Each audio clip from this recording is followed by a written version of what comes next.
Lalu Nabi memesan 3 perkara. Nabi pesan pertama, jaga salat kalian. Nabi tidak bilang jaga pangkatmu, jaga rukomu, jaga hartamu. Tidak.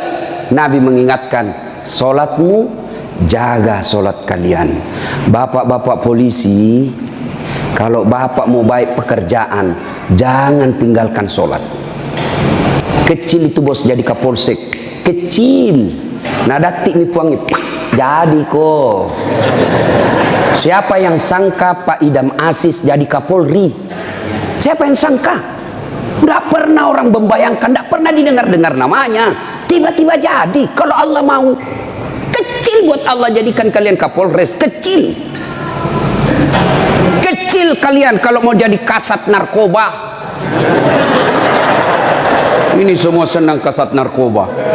Kenapa? Tempat basah.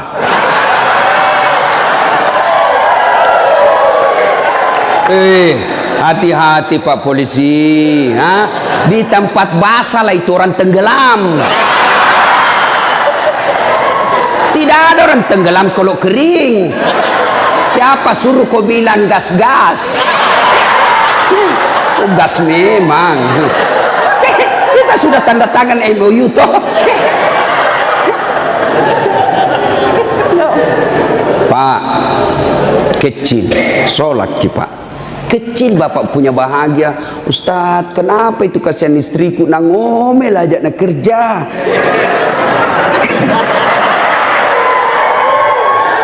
Ini juga ibu-ibu ini.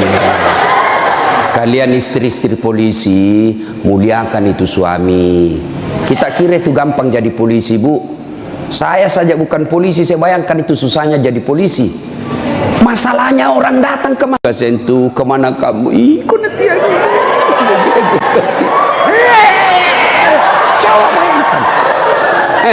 Kita mau baik-baik, datang lagi sepupu tak menangis di depan tak. Nah telepon tom maki om tak, iko Tommy tu, kau Tommy diharap, kaulah satu-satunya keluarga di polisi. Apa kek kau bantukan itu kemanakanmu? Coba bayangkan, tidak gampang itu. Kalau Ustadz apa godaannya? Apa godaannya Ustadz? Kemana-mana pakai gamis, tidak ada perempuan mau dekat sama kita. Nah bacakan kau Yasin jauh-jauh kok. Tapi kalau polisi Pak, godaannya banyak. Banyak betul godaannya itu polisi. Masalahnya orang datang pula istri, pakai kok kipas Pak? Tak kalah ada apa kayak situ. Itu tuh. Kalau kita Ustadz, siapa yang mau sogoki? Paling nasogoki telur sama soko. Apa mau nasogokkan ki? Tapi polisi subhanallah godaannya sangat besar, bebannya sangat besar. Maka disitulah dibutuhkan ibu. Pelihara suamimu. Jangan kau malah jadi tukang kompor. Apa kek, masa kita sudah 17 tahun menikah tidak pernah tongko beli kagak gelang. Itu saja baru polisi baru 3 tahun suaminya gelangnya kayak pelik sepeda. Betul dia baru 3 tahun tapi dia sudah jual sawah warisan. Jangan Bu, sayangi itu suamimu, kasihan. Jangan kau dorong dia masuk neraka. Ya, coba kalau ibu-ibu tidak beristri polisi, ibu tidak jadi tidak jadi bayangkari. Karena ibu bayangkari, wah luar biasa, mobil polisi dia pakai piarisan. Iya toh? Iya Bu. Makanya syukuri. Coba kalau ibu tidak nikah sama ibu bapak-bapak polisi, ibu bukan bayangkari, gasturi.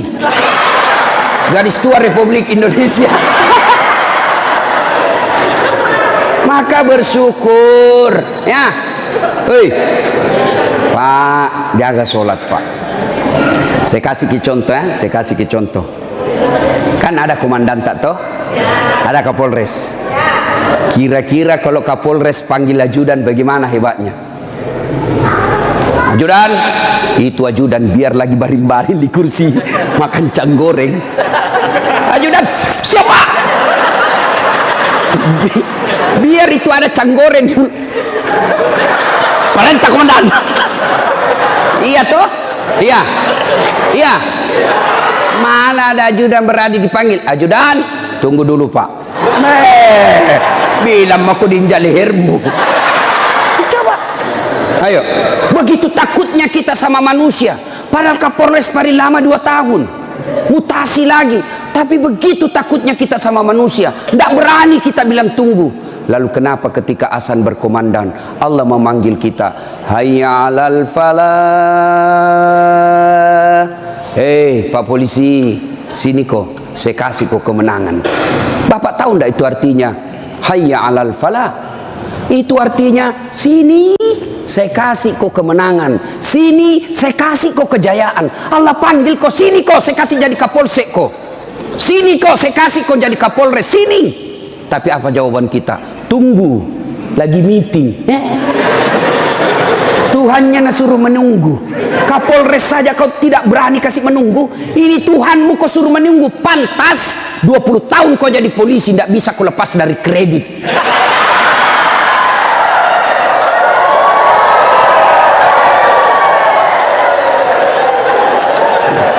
Gas memang.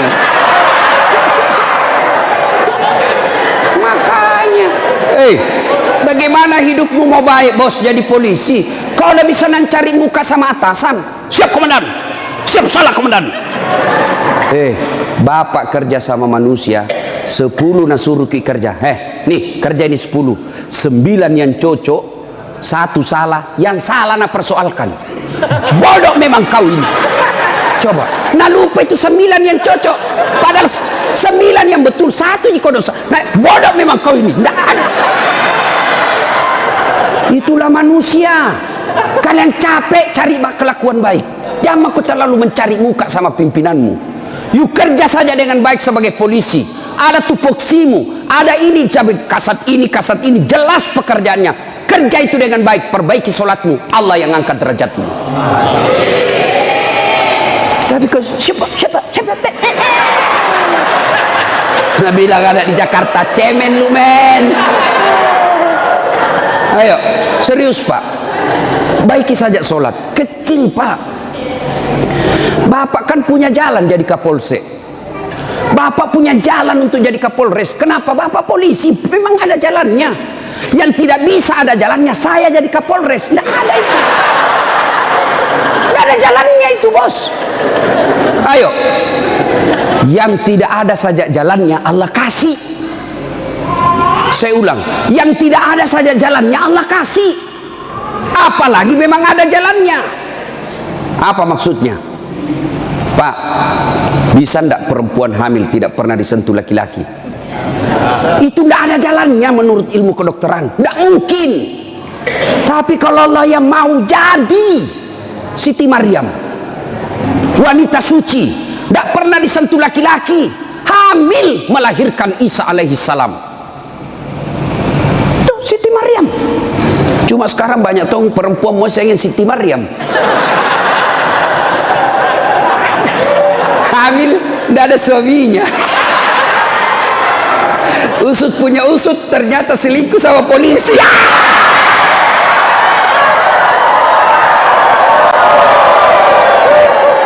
Gas memang. Kau bilang gas. Makanya ku gas. Kasihan ini perempuan kau kasih begitu. Dia mau melapor ke polsek. Temanmu itu datang pati melapor. Datang melapor malah dikasih takut-takut. Kau dapat pasal pencemaran nama baik ini paling. Ayo.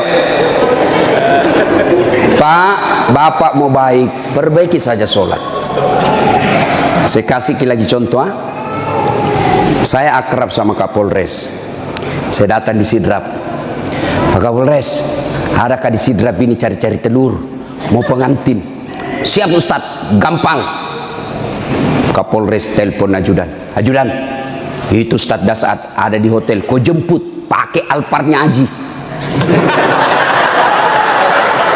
Karena ada Alparnya tahu Pak Kapolres.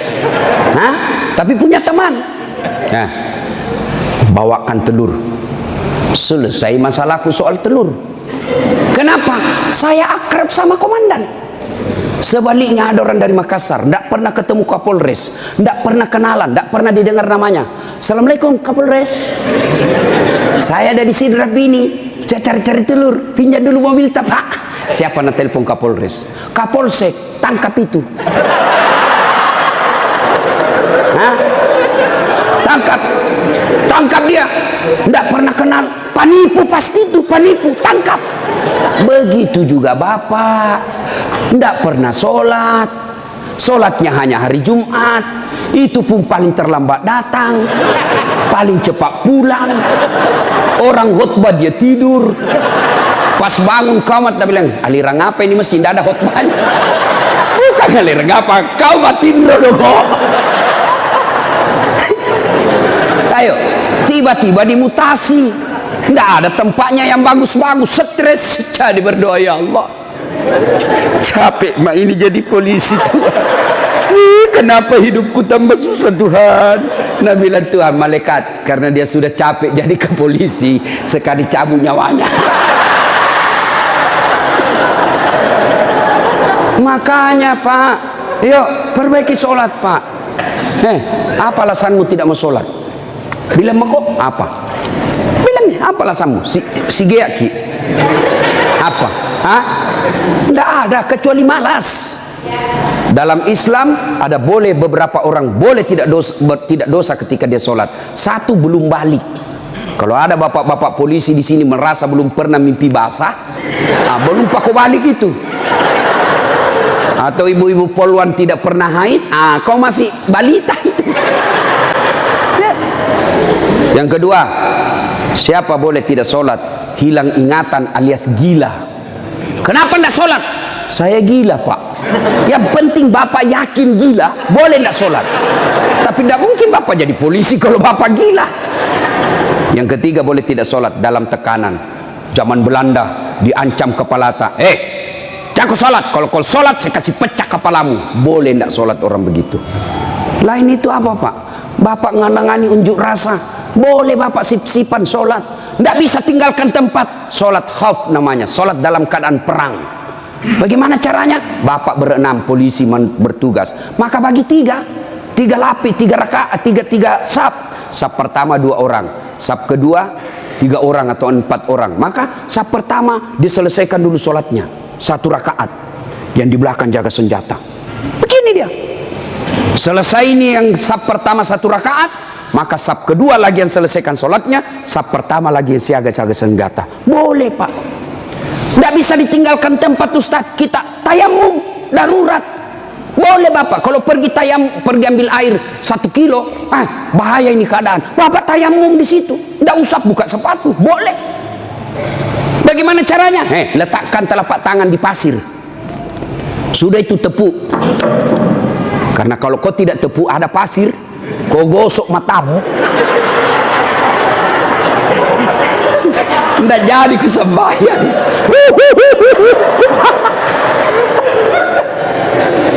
Itu gunanya. Selesai. Agapi. Tidak ada alasan. Maka Bapak sholat. Maulid kali ini, yang tadinya masih malas sholat, perbaiki sholat Pak. Kecil buat Bapak, Allah kasih kita. Kecil Pak. Kecil sekali. Ini perkara dunia. Allah cukup mengucapkan kun.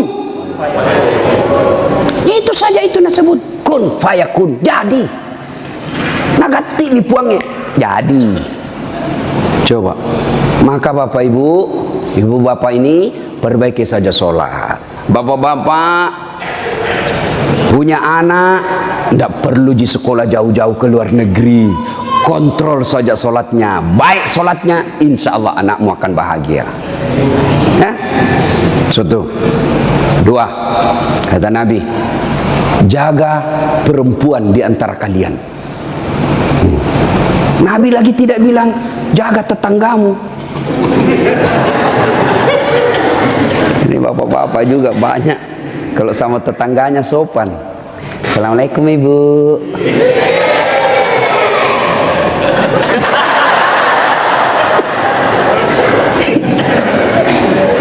Ibu, kita ini sebenarnya laki-laki tergantung istri. Kalau istri kita baik, sopan bicara, tidak mungkinlah kita macam-macam. Datang mama tak kuhormati, datang saudara tak kumuliakan, pasti kita berpikir, baik sekali istriku ini, belum tentu saya dapat perempuan lebih baik dari ini. Ya sudahlah, saya sabar saja menghadapi ini. Tapi kau suka kau ngomel, malas, datang mertuamu tidak pernah enak mukamu, baru 1 jam duduk kau bilang kapan pergi pulang mak. Datang mertua laki-lakimu langsung kau bilang kasihan mbokmu. Datang lagi bapakmu bawa beras 50 kilo, pulang nanti 1 juta. Ada begitu istri tak pak? Itu yang membuat hidup tak sial. Betul pak. Kalau ada istri bapak yang tidak tahu menghormati orang tua tak, itu yang membuat hidupmu sial.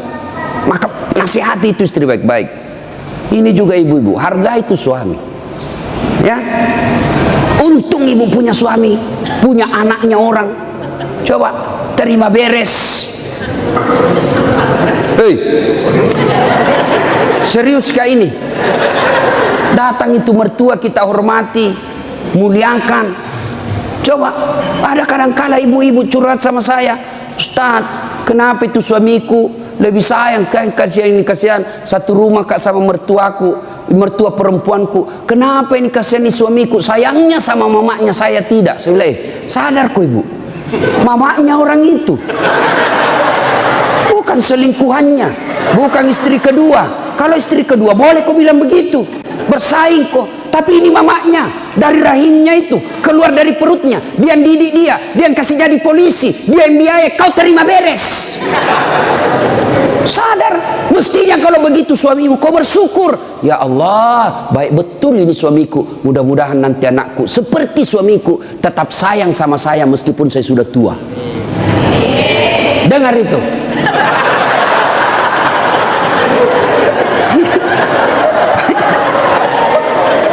Mentong kita ini pun, hei, coba lihat kasih yang ini polisi di jalan ngirup udara kotor, jalan baik-baik dicurigai lagi, polisi. Pada orang baik datang cari perampok. Coba di kantor kalian dimarah-marahi sa komandannya, siap salah komandan, ditendang di pantatnya, siap salah komandan, siap salah. Sampai lagi di rumah kau maki-maki lagi. Bodoh memang tahu, kenapa kau tidak lawan? Apa mau dilawan? Nah dia Kapolres.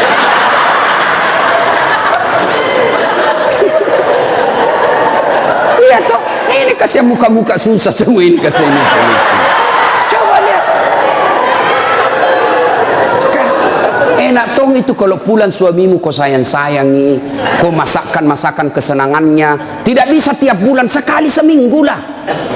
Ya, paling tidak ketika kau terima gajinya, kau telepon itu suamimu, Pak, jangkit makan di luar. Hari ini saya masak kesenangan tak untuk kita, Pak. Tanam maki spesial hari ini. Salam sayang selalu dari istrimu di rumah.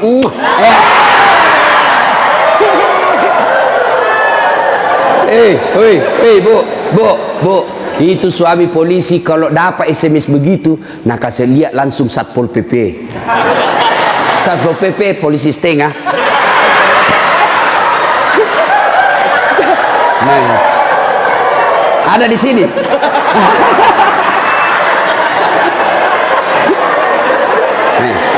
Apa nak bilang? Nak bilang itu polisi.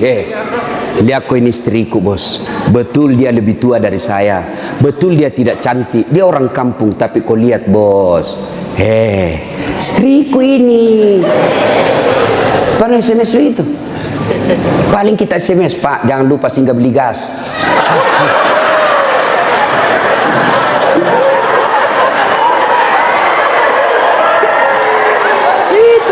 Itulah susahnya jadi suami.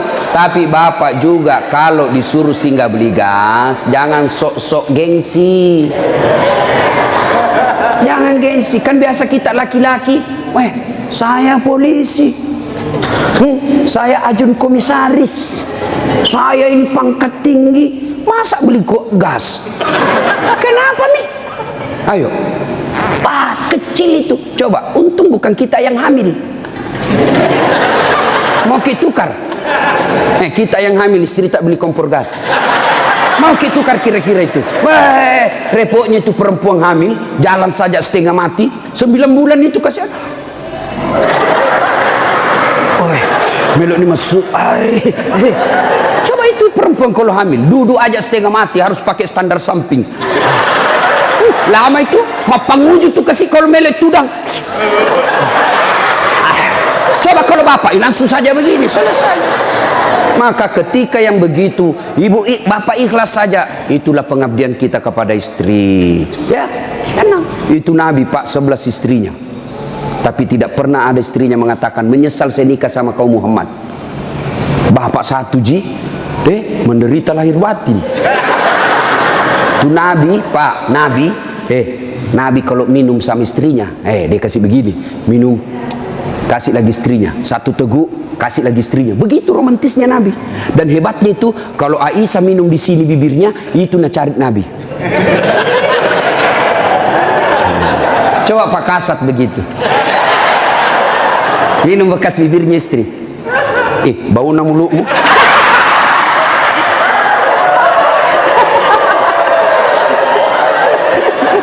Salatullah Salamullah ala toha Rasulillah. Salatullah Salamullah ala Yasin. Satu, jaga solatmu. Dua, jaga perempuan di antara kalian. Maka bapak-bapak polisi jaga istri. Itu kewajiban bapak. Kewajiban bapak. Biar bapak hitam jidat gara solat, Senin Kamis puasa, tahajud tiap hari, tadarus tiap maghrib, tapi istri tidak pakai jilbab, istri tidak solat, istri tidak puasa Ramadan, maka bapak dulu yang masuk neraka. Ku ampusakum wa akhlikum nar. Itu makanya bapak didik istri. Bagaimana cara didik istri? Karena kita tidak punya waktu yang banyak, lebih banyak di jalan, kasihan. Bagaimana cara didik istri? Arahkan dia pergi majelis. Itu ada pengajian dek, kau pergi di sana. Bagaimana lagi caranya? Paling gampang, bapak tidur peluk-peluk dia, baru putarkan ceramahnya Dasat Latif. Judulnya apa? Kewajiban istri kepada suami. Sayang ke nonton kita. Langsung enak bapak, karena kalau bapak nasihati istri tidak masuk di akalnya. Tidak masuk. Iya kan? Karena bapak lebih sering tipu istri daripada. Bagaimana dia percaya?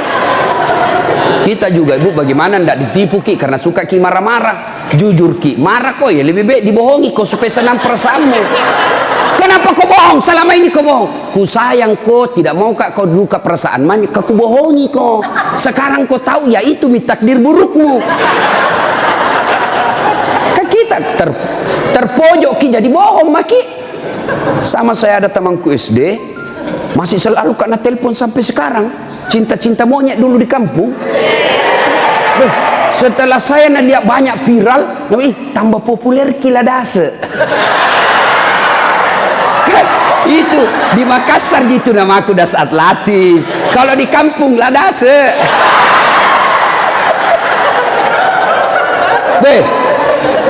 Dia selalu lah telepon saya. Nggak enak kan? Nah tahu istriku, bagi perasaannya istri saya hormati sekali istri saya. Saya terima. Nggak enak, saya blokir. Nah bilang kak nanti sombong. Terpaksa ku tulis di situ HP ku namanya penjual batu bata. Jangan kau shooting ibu, nanti sampai sama istriku. Bunyi itu telepon. Nah lihat istriku, Ustaz, ada panggilan tak? Dari siapa sayang? Penjual batu bata. Wah. Saya bilang, dia bilang, saya angkat. Oh jangan kau angkat, tagihan, ndak cukup uangku itu. Istriku kalau bilang uang, nggak mau dia, karena nanti uang belanjanya saya ambil. Jangan angkat. Jangan angkat Ustaz, jangan maki, belum cukup uang. Selamat saya. Satu ketika saya pulang ceramah, bikinlah saya teh. Kan saya bikin sendiri. Saya tahu, oh sudah. Saya minum, kenapa nak asin ini? Barat salah kasih kah ini? Saya pergi lihat toples, tulisannya gula, isinya garam. Saya tanya istriku, sayang, kenapa ini tulis gula na isinya garam? Nah bilang, hepon tak juga, lain kita tulis lagi sih.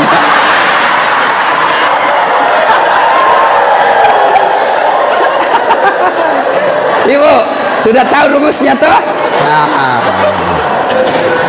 Pak, jaga istri kalian, jaga. Gimana caranya? Ajari terus, nasihati terus, nasihati terus. Tapi bapak tidak mungkin bisa didengar istri kalau bapak saja kelakuannya tidak baik. Tidak mungkin. Maka untuk menjadi baik kepada istri, bapak dulu yang harus bagus. Bapak dulu yang kasih contoh sholat 5 waktu. Kalau perlu bangun subuh-subuh sama-sama. Sayangku, yuk peluk dengan baik, cium pipi. Nah bilang apa dia mau dicium stas ngoro mak bau tong bebenya stas. Pak, kalau perlu bapak angkat itu istri. Salat subuh sayang, bareng-bareng, salat jamaah. Meskipun bapak pangkat paling rendah di Polres, tapi ibu bapak lakukan itu mulia di hadapan Allah. Angkat istri, ayo sayangku, salat bareng-bareng, berjamaah, bapak imam, istri makmum. Jangan baca yang susah-susah, yang pendek-pendek saja. Ya? Karena yang susah-susah nanti tidak mau sampai.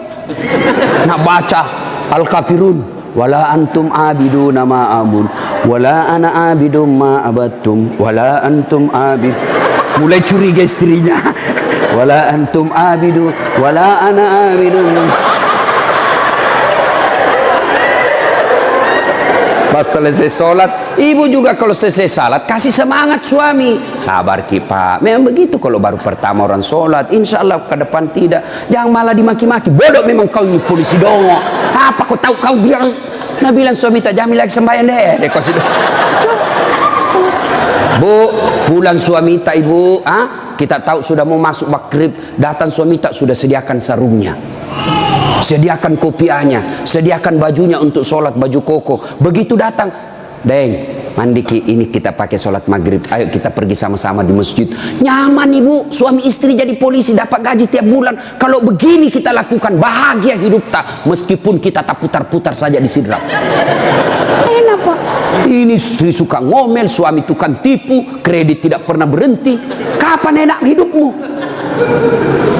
Ayo, maka perbaiki ini, saling menjaga. Suami nasihati istri, istri ingatkan suami. Itu rumah tangga yang bahagia.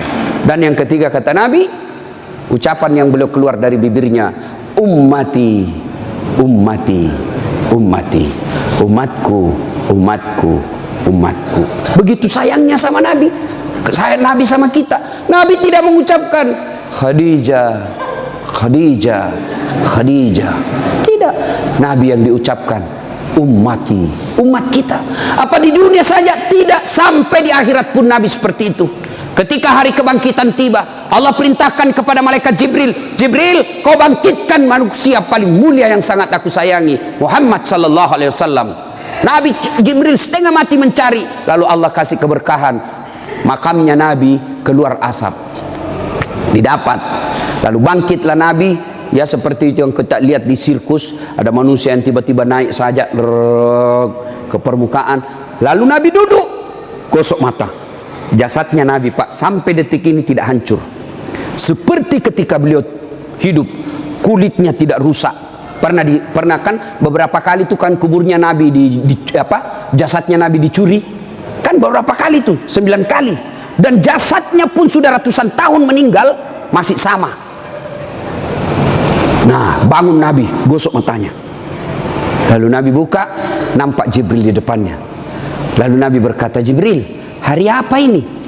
Ya Muhammad, inilah hari kebangkitan yang pernah Allah janjikan kepadamu. Kira-kira kalau bapak bangkit seperti itu, bapak cari siapa? Mana kasihan anakku? Oh, mana itu istriku yang baik sekali? Apa Nabi cari keluarganya? Tidak. Nabi tidak berkata, mana bapakku, rindu saya mau melihat bapak saya yang tidak pernah saya lihat wajahnya. Tidak. Siapa yang Nabi cari? Aina ummati. Jibril, mana umatku? Kita yang dicari Nabi pak. Bayangkan, begitu cintanya Nabi kita. Nabi cinta di dunia sampai di akhirat. Nah sekarang bagaimana kecintaan kita kepada Nabi? Kalau sahabat luar biasa cintanya kepada Nabi. Nabi sakit ujung akhir hidup beliau. Nabi datang ke masjid sholat subuh. Selesai sholat subuh, Nabi lalu naik pidato. Saudara-saudara sekalian, kita sudah bertahun-tahun membela agama Allah, hidup bareng bersama. Tentu ada yang pernah saya sakiti, baik yang sengaja maupun yang saya tidak sengaja. Kalau ada yang pernah saya sakiti dan saya tidak tahu, tolong balas hari ini. Daripada nanti di akhirat kau membalas, sakitnya berlipat-lipat. Sekarang saya minta balas sebelum saya meninggal. Suasana hening. Abu Bakar paling duluan menangis. Tanda-tanda Nabi sebentar lagi meninggalkan kita ini. Suasana hening. Tiba-tiba dari belakang ada sahabat Nabi namanya Uqasyah, hitam tinggi besar, berdiri. Ya Rasulullah, saya pernah anda sakiti. Semua orang balik. Kurang ajarnya ini Uqasyah. Kapan? Waktu itu perang ya Rasul. Saya berada di sampingmu. Rasulullah mengendarakan onta Rasulullah. Rasulullah menjambut ontanya. Saya di samping, bukan onta yang kena, tapi saya yang kena. Saya mau membalas ya Rasul. Semua kurang ajar. Nabi lagi sakit mau membalas. Umar berdiri. Uqasyah, kalau gatal tanganmu ingin mencambuk, saya kau cambuk sampai mati. Jangan Rasulullah. Kata Nabi, Umar, saya paham maksud baikmu, tapi dosa tidak boleh diwakili. Dosanya Kapolres tidak bisa diwakili Kasat Lantas. Tidak boleh. Mentang-mentang kita komandan ambil dosa aku, tidak bisa. Sudah bangkit lagi Abu Bakar. Uqasyah, sayalah sahabat Nabi paling dekat. Saya selalu bersama beliau. Kalau kau mau cambuk, saya kau cambuk. Sama kau sakiti Rasulullah. Nabi bilang, Abu Bakar, dosa tidak bisa diwakili. Kau duduk. Makin dekat Uqasyah, ditahan sama cucu beliau Hasan Husain. Uqasyah, pamanku, Amure, jangan kasihan kakekku, lagi sakit. Saya kau cambuk kalau mau. Sama Rasulullah, saya kau cambuk. Nabi berkata, cucuku, saya paham maksud baikmu, tapi dosa tidak bila diwakilkan. Nak, duduk dekat Uqasyah. Ya Rasulullah, waktu anda cambuk saya tidak pakai baju. Supaya adil, buka bajumu. Semua orang tambah kurang ngajar ini Uqasyah. Di depan Nabi satu-satunya pertama kali disuruh buka baju. Nabi buka bajunya. Begitu Nabi buka baju, subhanallah, terjadi keajaiban. Apa? Tercium bau harum. Bahkan ada sahabat Nabi lagi tidur berkeringat. Dia ambil keringatnya Rasulullah satu tetes, dan itu dia bilang, saya tidak pernah mencium seharum baunya Rasulullah keringatnya. Coba, ada kira-kira di sini keringatnya harum? Ada. Kira-kira kalau saya buka baju di sini, bukan bau harum, bau sakulu. Itulah Rasulullah. Lalu apa kata Rasulullah? Ya, baik, saya buka. Kata Nabi, cepat kau Uqasyah, jangan kau buat saya lama tidak pakai baju, nanti Allah menghukummu. Maju Uqasyah, dia buang cambuknya, lalu dia peluk badan Nabi, dia cium badan Nabi dadanya, lalu sambil menangis, ya Rasulullah, maafkan saya. Apa maksudmu Uqasyah? Tadi kau mencambuk saya, sekarang kau menangis memelukku. Kata Uqasyah, ya Rasulullah, itu tadi cerita saya cuma karang, itu cari cerita saya cuma buat-buat. Kenapa? Saya tahu sebentar lagi Rasulullah meninggalkan kami, ingin rasanya kulitku yang hina ini bersentuhan dengan kulitmu ya Rasulullah, karena saya tahu tidak mungkin saya bisa lagi menyentuhnya tanpa saya akali seperti ini. Ya Rasulullah, mau sekali nih kulitku yang hina menyentuh kulitmu yang mulia. Pun kalau saya nanti masuk surga belum tentu sama kita punya kelas. Saya ingin menyentuhmu ya Rasulullah. Saya ingin merapatkan badanku dengan kulitmu yang mulia ini ya Rasulullah. Nabi lalu meneteskan air mata dan berkata, saudara-saudara sekalian, kalau kalian mau tahu temanku di akhirat kelak, inilah karena cintanya kepada Rasulullah Muhammad sallallahu alaihi wasallam. Rasulullah luar biasa cintanya kepada kita. Lalu kalau bapak cinta kepada Rasulullah, muliakan Rasulullah dengan cara apa? Pelihara warisannya. Apa warisan Nabi? Bukan istana. Apa warisan Nabi? Al ulama'u warisatul anbiya. Muliakan ulama, bapak-bapak polisi, gunakan kekuasaanmu untuk melindungi pewaris para nabi, bukan pewaris pejabat. Lindungi pewaris para nabi supaya kalian nanti di akhirat ada yang bernyamamu melindungimu ketika pada saat itu tidak ada lagi perlindungan. Rasulullah pewarisnya bukan gubernur. Rasulullah pewarisnya bukan presiden, Rasulullah pewarisnya bukan Kapolri, tapi pewarisnya Nabi adalah ulama. Muliakan ulama, karena sama saja kalian memuliakan Rasulullah. Tidak usah kau muliakan Dasat Latif, tidak usah kau muliakan kiainya, tapi muliakan ilmu yang beria. Kalian tahu halal haram bukan dari Kapolres, kalian tahu halal haram, rukun-rukun iman, rukun-rukun haji bukan dari Kapolri, bukan dari sekda, bukan dari bupati, tapi kalian mengetahuinya dari ilmu-ilmu para ulama. Ini saja tausiah kita, mudah-mudahan ada manfaat. Saya ingin berlama-lama, tapi saya harus ada di Makassar pukul 11 karena saya harus perjalanan lanjut ke Kolaka. Terima kasih Pak Kapolres.